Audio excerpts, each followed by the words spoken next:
torí orí irú iṣẹ́ bẹ́ẹ̀ ni bàbá náà lọ bọ́lọ́hún sí láti jẹ́ kí ẹnu kò kí gbó kálukú mara wọn. bẹ́ẹ̀ni akramakumullah. so irú àwọn tí wọ́n ti jáde ní 70 ẹlòmíì dé ní ọdún kan àwọn lé ẹnu géètì bíbẹ̀ àwọn ọmọ tálítà tó yí akramakumullah níjọ náà wọn mọ àwọn Sheikh àyà agodi radiyallahu ta'ala wọn dá wọn mọ̀ wọn mọ̀ wọn so wọ́n fẹ́ wọlé àwọn wá ń tírìtì wọn bí àjòjì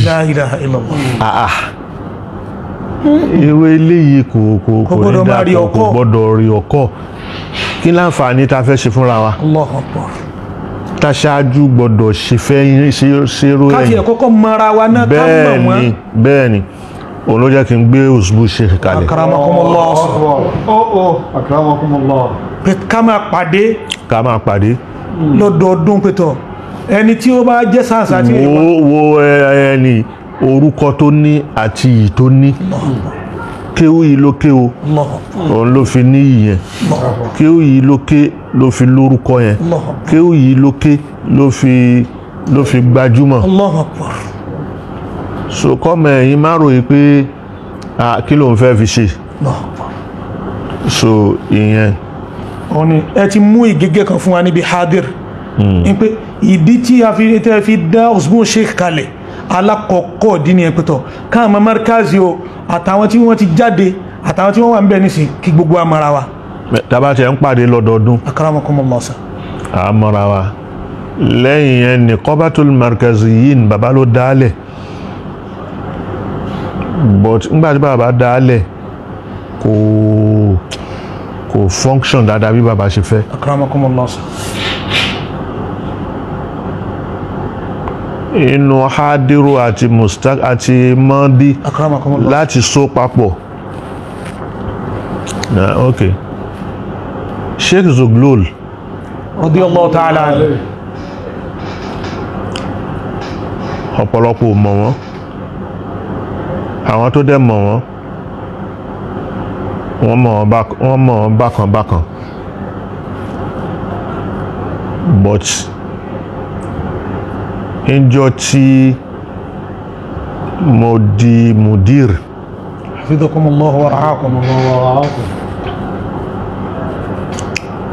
nìkan bàtà àkọ́kọ́ fẹ́ ṣe akramakumullah sa ní meeting náà àwọn ni rọ̀ísù nìkọ́bà lójú ayé bàbá àwọn Sheikh Isa Salahuddin adamallahu hayatahu àwọn ni Aminul Am nígbà yẹn akramakumullah sa àwọn Sheikh Zuglul wa ní àwọn ò ní àwọn step down àwọn ò ní lè ṣe ṣàmànù nìkọ́bà. so mo wá gba ọ̀rọ̀ yẹn mo ní bàbá ló fi yín síbẹ̀ o ẹ máa ṣe lọ. Allahu Akbar. kò sẹ́ni tó fẹ́ yọ yín Allahu Akbar. kò sẹ́ni tó lè yọ yín. Allahu Akbar. lójú gbogbo ayé. bẹ́ẹ̀ ni gbogbo markaz wa ń bẹ̀ tán. Allahu Akbar. so wọ́n já sí pé iṣẹ́ tí bàbá ń ṣe lọ ìmtìdádù ẹ̀ náà ni kò sí kankan tẹ́ni ẹja pélé tí bàbá mi ò sí lójú ọ̀nà. rárá àwọn tán dẹ̀ fi síbẹ̀ yẹn ọ̀pọ̀lọpọ̀ ń gbà yẹn kí bàbá tó kú radiyallahu ta'ala anhu. wọ́n ń ṣe bàbá mọ̀ pẹ̀lú ìṣesí tó wà láàrin wọn pẹ̀lú Sheikh Zuglul radiyallahu ta'ala anhum. wọ́n ṣì mọ̀ wọ́n ẹlòmí mi ò fẹ́ kọjá lọ bí tafasil akramakumullah sa fatruk tafasil aljumal so kákan mú ta fẹ́ lómẹ́ tafasilu yẹn yóò máa gùn.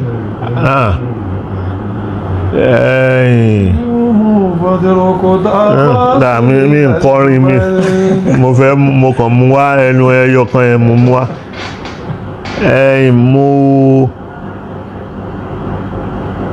àṣìmọ̀ yẹn àṣìwò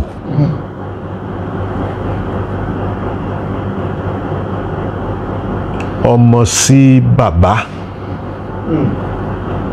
àbí ọmọ kíwú sáfà. Mo sọ lẹ́ẹ̀kan mo ní bàbá murabbi muassis wa muallim wa murabbi. Akramakumullah.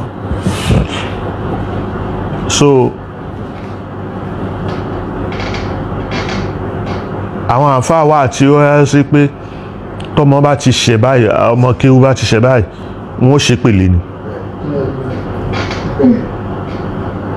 ọmọ kí ó yìn ò tún gbérí mọ́. Allahu Akbar. tí kìíní wọ́n ṣíọ̀ wọ́n bá ṣe é sí báyìí wọ́n parí nìyẹn. ṣe ó túbà rẹ̀ mú. wọ́n ṣe ó túbà fún nìyẹn. khalas fantaha. but bàbá ò rí bẹ́ẹ̀. gẹ́gẹ́ bí murabbi. gẹ́gẹ́ bí murabbi. akramakumullah.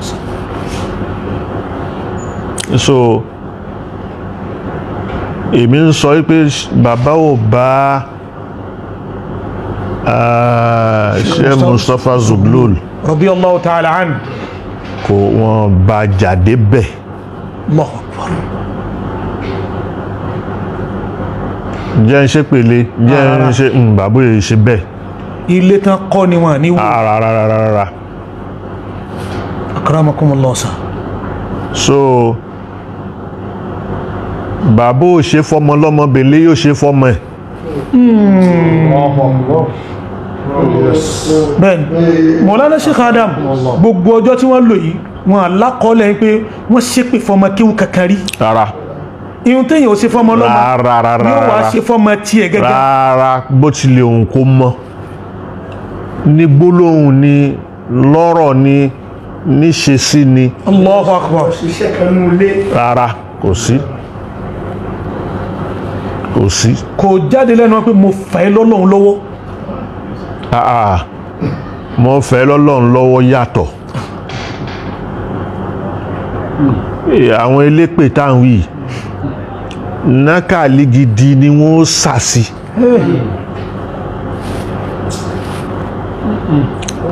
mo fẹ́ lọ́lọ́run lọ́wọ́. wọ́n fẹ́ ṣépè ni. tó sì ṣe dùn wọn. ọ ṣeun. so mo fẹ́ lọ́lọ́run lọ́wọ́ ni.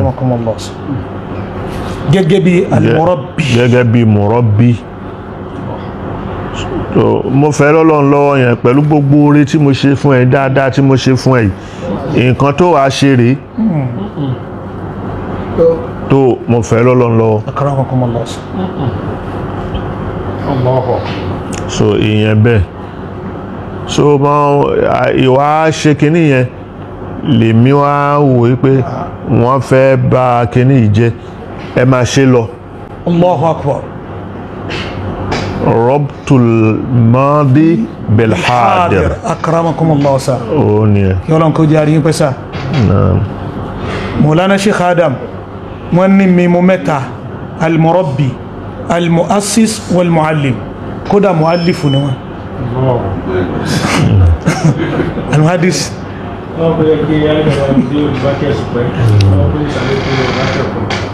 ìbéèrè tí mo fẹ́ béèrè láàrin gẹ́gẹ́ bí àwọn òṣìṣẹ́ bàbá ti fọ̀ ó ti dáhùn ọ̀pọ̀lọpọ̀ béèrè tó lè gbọ́ fẹ́ wà nínú ẹ̀mí àmọ́ ìtí ẹ̀mí mi darí kí n bẹ̀rẹ̀ ni pé nígbà tí bàbá mi lónìí máa ń tẹ̀sí dé àgbàrá ìdára tí wọ́n bẹ̀rẹ̀ díẹ̀ báwo ni ustaz Habib àbí Haji Habib báwo ló ṣe di mùdírù lẹ́nu àwọn afá tó sì lọ́pọ̀lọpọ̀ náà afá yẹn ń bẹ ní wọn títí ń jẹ́ afá àgbọ̀ngbẹ́tẹ̀ ní kéwù àbó ṣe é ṣe kárí nínú àwọn afá tó yẹ pé wọ́n kọ́ yín nígbà tẹ́ di mùdírù yẹn bó lẹ ṣe rí wọn mánéjì bó lẹ ṣe rí ayé mánéjì pẹ̀lú wọn àkọ́kọ́ nù. wọ́n tún wá di bàbá báwo lẹ ṣe ráwọn àlùfáà yẹn mánéjì bó lẹ ṣe kó pẹ̀lú wọn tí wọ́n fẹ́ máa rí nídìí pé àárà o Sheikh Adamu làfà wa Sheikh Adamu ló sì kọ́ wa ni wọ́n gbà wá tí wọ́n wàá múra àti fẹ́ daṣẹ́ yẹn nù mọ́ yín lọ́wọ́ bí gbé rárá kó pàṣẹ tiẹ̀ bó lẹ ṣe kó ẹlẹ́kejì sà ni pé tẹ̀fsíìrì bí ṣe Ádámù ṣe máa ń ṣe lójú ayé wọn. tó bá ti kó pọ̀ ìkọ̀ọ̀kan ni o ìkọ̀ọ̀kan alákọ̀ọ́kọ́ ni o.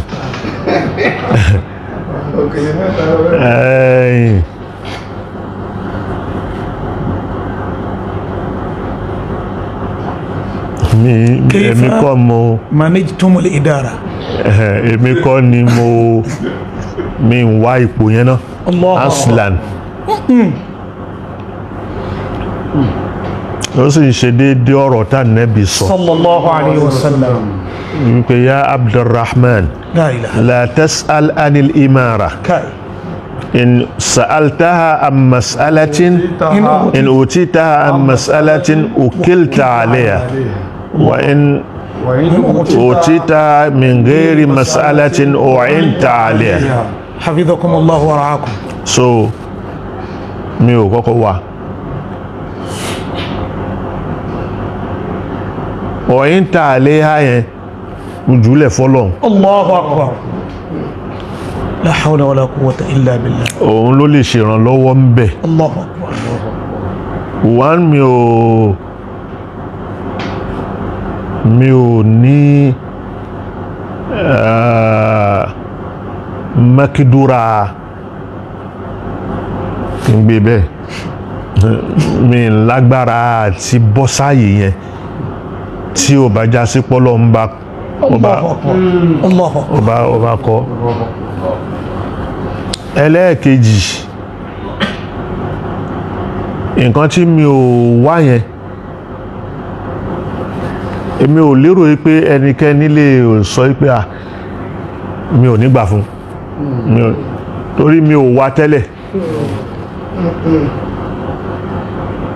mo bá ló gbà fún mi iṣẹ́ yẹn ó ṣe. Allahu akbar.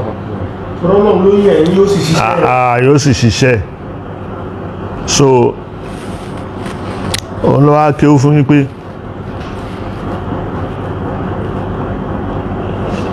àwọn tí wọ́n kọ́ mi mi lè sọ pé wọ́n kọ́ mi gan.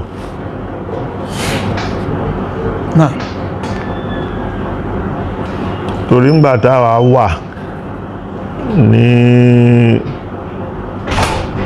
ní ilé kéwú kìí ṣe gbogbo àfáà ló ń wọ kíláàsì wa o kódà láti ìdádí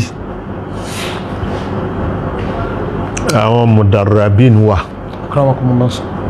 àwọn àfáà kọ̀ọ̀kan wà bàtà bọ́ sí tòjí ó ní iye àwọn àfáà tó ń wọ kíláàsì wa. tẹ́lòmíì tiẹ̀ bọ́ tẹ́lòmíì máa pèrè yín pé èmi lọ gáyín o kò wọ kíláàsì wo níye nǹkan tó kọ́ wa rí síra tí ó bá kọ́ wa ẹ bá ti ṣí ewé ẹ̀ báyìí ó tún di ìparí ọdún. wọ́n kàn ní sẹ́ẹ̀tì ẹ̀sáàmù lórí ẹ̀.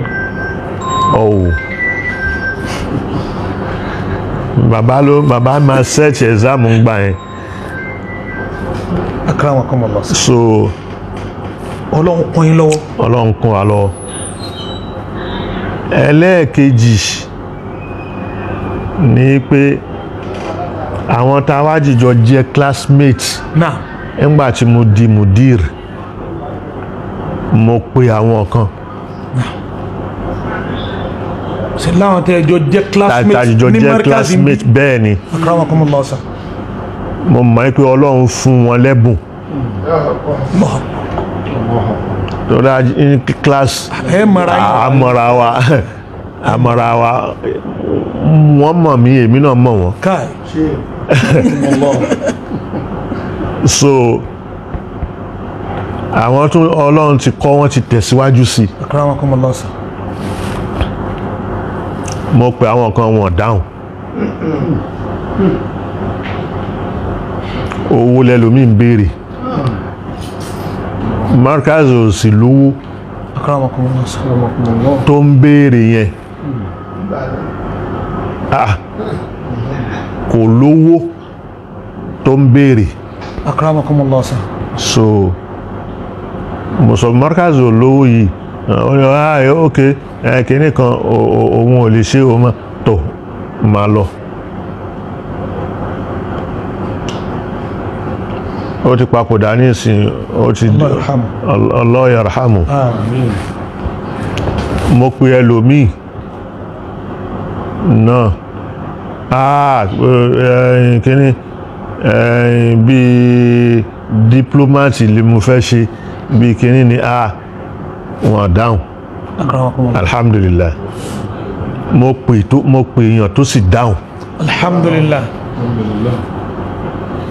inú ọlàfà wáìdì Sheikh Abdullahi Juma Aribi Hamidul Markaz. mo mọ̀ ní pé ókè wá àwọn ọmọ ò ní pàdánù ìmọ̀ tó mọ̀. Wallahi alazim.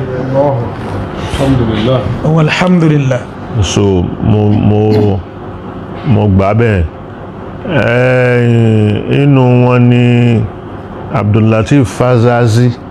Sheikh Abdullahi Fazazi Abanikanda. Òun náà lọ Sudan ó darí. So wọn ní ọmọ ò ní pàdánù lọ́dọ̀ tiẹ̀ náà. Àwọn nǹkan tó bá ń kọ́ wọn.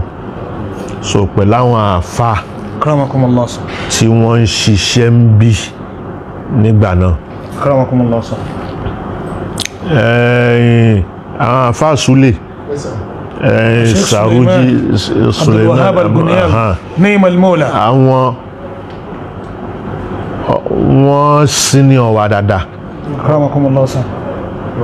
Àmọ́ nígbà yẹn nígbà tá a wà lè kíw Ọlọ́run ò kádàrá wípé wọ́n kọ́ wa.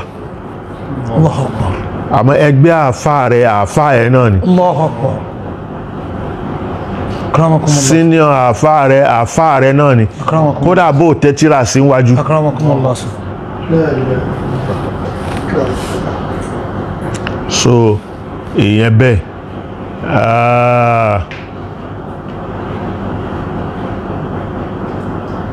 Àwọn wà wọ́n dúró